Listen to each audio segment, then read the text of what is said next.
Į Lietuvą sugrįžo stipriausi mūsų šalies šiuolaikinės penkiakovės atstovai. Brazilijoje dalyvavę planetos taurės varžybų antrame etape.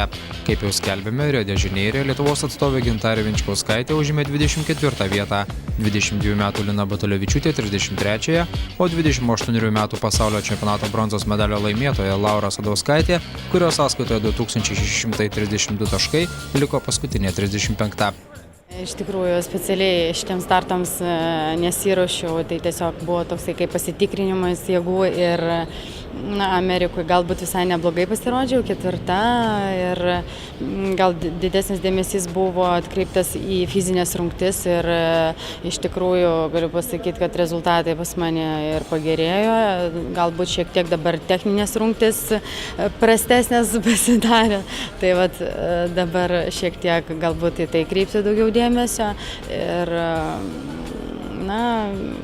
galbūt šiek tiek Brazilijoje, biški su jojimu man nepasisekė, su žirgeliu kritau ir paskutinės rungties net ir praktiškai ir nepabaigiau. Tai kaip ir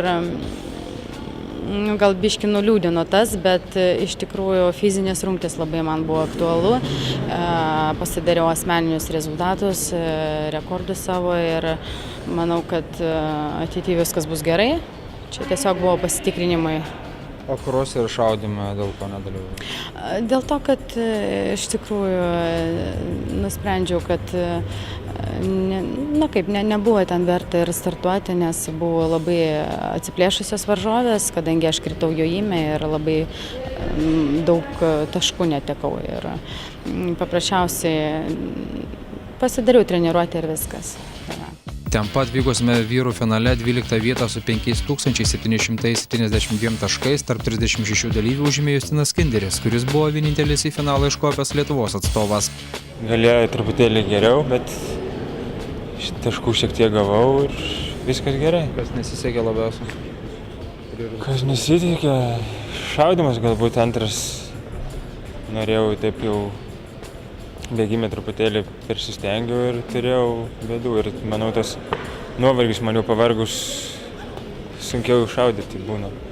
Ir jau antrą savaitę, 2 savaitgalius iš eilės varžybas turėjom prieš tai Amerikoje, tai kai pavargus sunku man susikoncentruoti ir matyti tai turėjo įtakos. Nes jau ne pirmą kartą pastebėjau, kad kai nuovargis, jau šaudimo rezultatai krinta. Tai vat, jeigu būtų Amerikos šaudimas ir į Braziliją perkeltas, tai būtų tikrai geresnis rezultatas buvęs.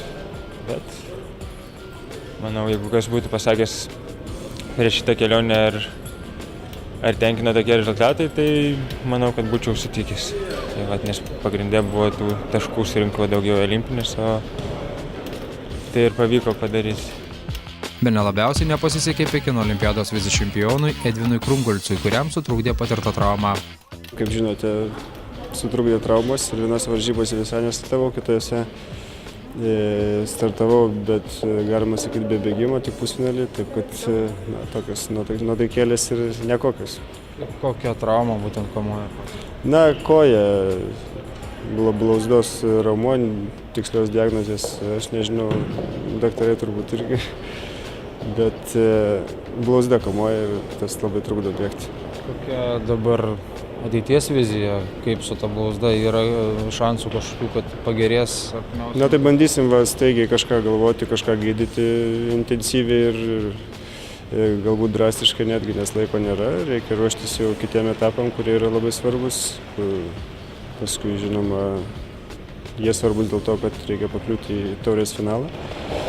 Ir paskui pasaulio čempionatas. Tai jeigu nepasiseks dabar išgyti, tai vis dėlto visos viltys bus mestos ir pajėgos ir jėgos visos mestos pasaulio čempionatui ruoštis. Taip kad ypatingai galbūt džiaugtis nėra ko ir turbūt neturėtų būti, nes vis dėlto sezono pradžia taip pačiai toks įsibėgėjimas ir kitos šalys turėjo nemažai ir gerų stovyklų aukštikalnėse, taip kad jos ruošiasi būtent šiems startams, ko gero, man taip atrodo. O mūsiškiai palaipsniui, manau, kels formą ir pikas bus olimpinės žaidynės. Jaunesnių kolegių pasirodymą stebėjęs sportininkas neslėpė, kad iš jų tikėjosi geresnių rezultatų, tačiau pripažino, kad jį įtakojo aklimatizacija ir panašaus lygio varžybinės patirties stoka. Na, iš tikrųjų, tikėjausi galbūt daugiau, ypatingai finale, nes pagrindinis žingsnis buvo patekti į finalą reikėjo, o finale tikėjausi šiek tiek daugiau. Turbūt, na, patirties toka atsiliepė, o Linai, ko gero, ir aklimatizacija labai, na, sutrukdė startuoti, nes tik ką buvo atvykusi ir reikėjo startuoti, taip ir buvo labai sunku. Trečias šiuolaikinės penkiakovės pasaulio taurės varžybų etapas Vengrijos sostinėje Budapešte vyks balandžio 12-15 dienomis. Tomas Ramanskas, Mindaugas Survila, Sporto žinios + Vilnius.